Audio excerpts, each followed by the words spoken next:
Georgine Bradley from Sea Save Foundation, and I'm sitting here with Randall Araus from Kratoma, longtime friend and very strong ocean advocate.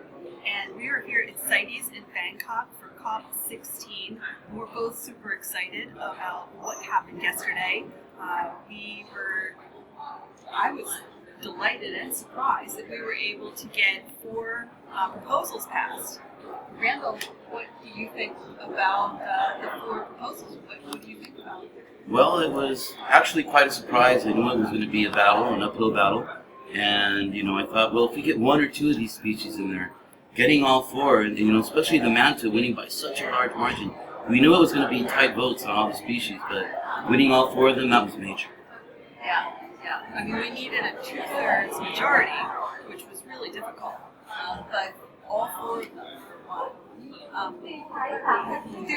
It took 3 COPs, which were about 9 years, to get the Poor Beagle proposal passed. And this year, we got all 4.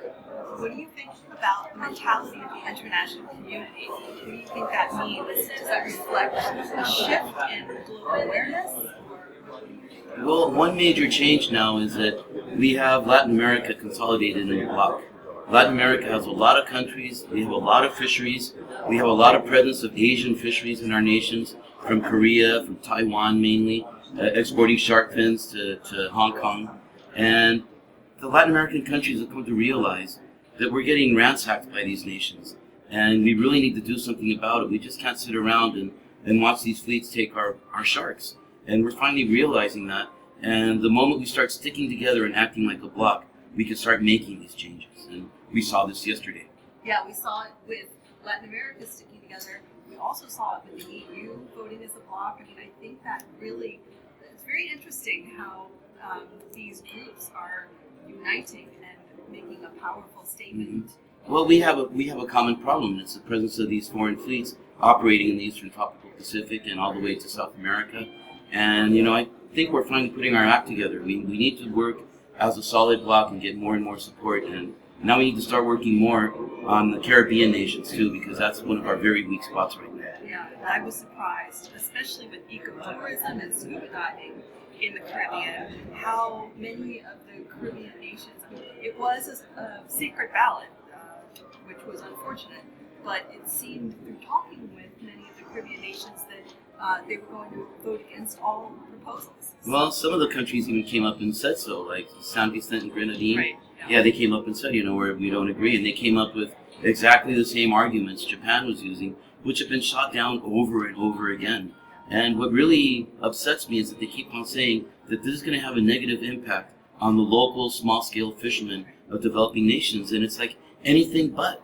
If we really want to help these small fishing nations, we need to make sure that the adult sharks don't get wiped out. And CITES will actually do that. It'll make sure that the adults are extracted in a sustainable way, and that way there will keep on being small sharks for the domestic fisheries. But if we allow the shark finners to remove all those sharks, it's going to have a major impact on these small-scale communities. So, it's actually, the other way around. It's very misleading.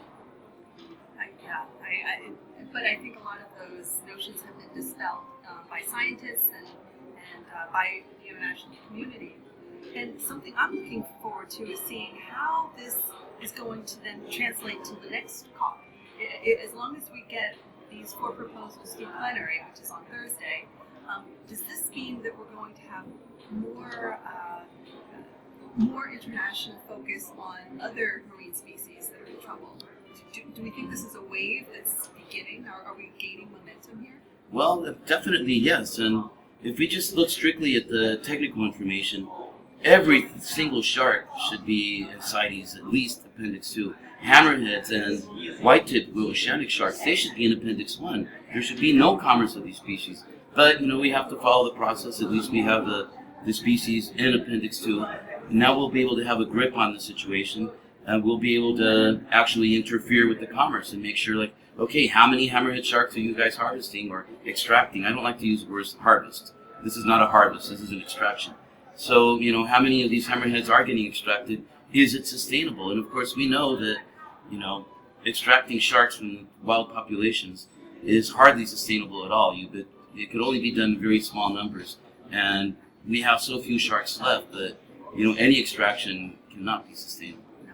And manta rays produce maybe 14 offspring through their entire lifespan. So when you go and extract or harvest, remove these beautiful animals from the ecosystem, they're not soon to replenish. So I think, considering most people don't even ever get to see what's under the water, but for a documentary, we're now seeing the light of what's going on down there. We have these scientific reports coming in that are showing the severe declines of sharks across the board.